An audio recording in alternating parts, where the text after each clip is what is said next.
You win 2 games, but you realize how important the next game is. You know, you can't think in terms of all we have to do is, you know, after you win 2 games. Because once you get caught into that, you know, now you lose a game, and all of a sudden the percentages change a lot. We show up tomorrow, and our only objective, our only goal is to win tomorrow.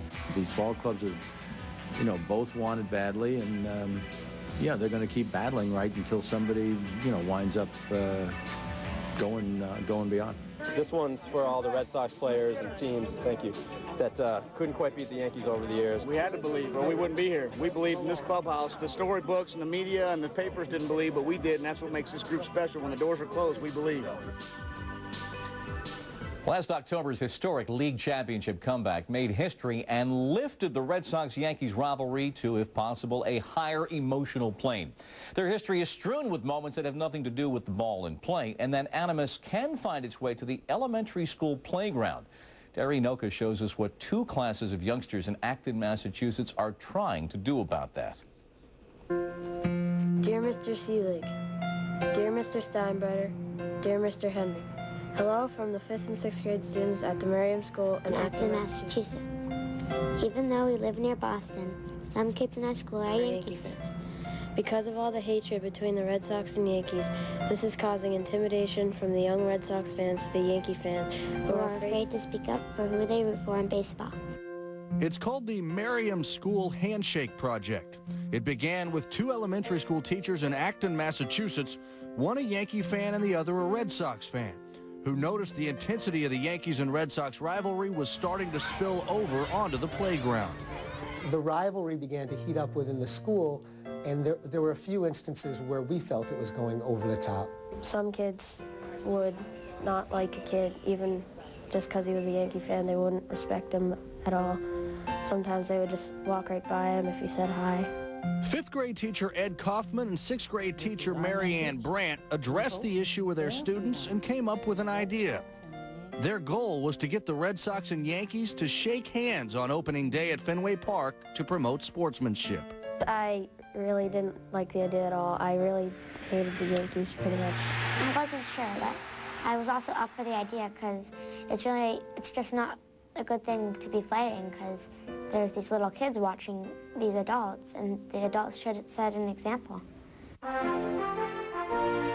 The students wrote letters to the 2 teams and Commissioner Bud Selig.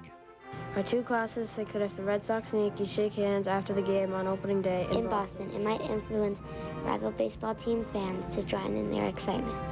They also sent posters and a slideshow making their case to all 3 parties. Commissioner Selig wrote back calling the idea fascinating. George Steinbrenner sent word through a spokesman saying he thinks it's a great idea. And Red Sox manager Terry Francona personally called to praise the children's initiative. I went to the phone, picked it up. It's Terry Francona from the Red Sox organization. My jaw dropped, and I said, "Could you wait just a minute, Terry?" And I put my hand over the receiver and I said, "Hey kids, don't scream. Guess who's on the line?" It's Terry Francona, and they screamed. I mean, they leapt. They were up. They could not believe it. I never thought that this project would get so far. I just thought that the Red Sox and Yankees, they just throw away the idea. They think, it's just a bunch of kids. Who cares about them? I mean, kids can actually make a difference. Whether the handshake happens or not remains to be seen. But the Merriam School students have one final message for both teams. If we can do it, why can't you? Well, the game tonight in the Bronx, coverage on ESPN2 beginning at 8 Eastern. Nobody really sure what could happen either beforehand or after the final out. In the next Sports Center at 10:30 Eastern, much of our second hour will be devoted to looking ahead to this evening's opening game. On ESPN.com, search OTL Sunday to send us email and sign up for our daily program alert, which contains a link to a video preview of our next show. Make your opinion on the air. Our voicemail, 866-ESPN-OTL, is toll-free. Outside the Lines every weeknight after the 11 p.m. Eastern Sports Center and every Sunday morning at this time on ESPN.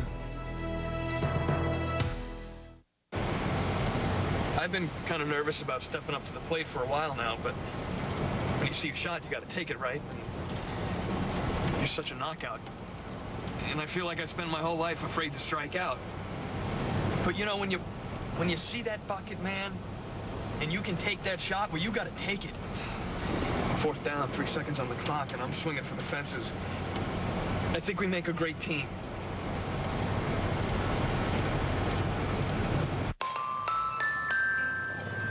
Wonder what it's like.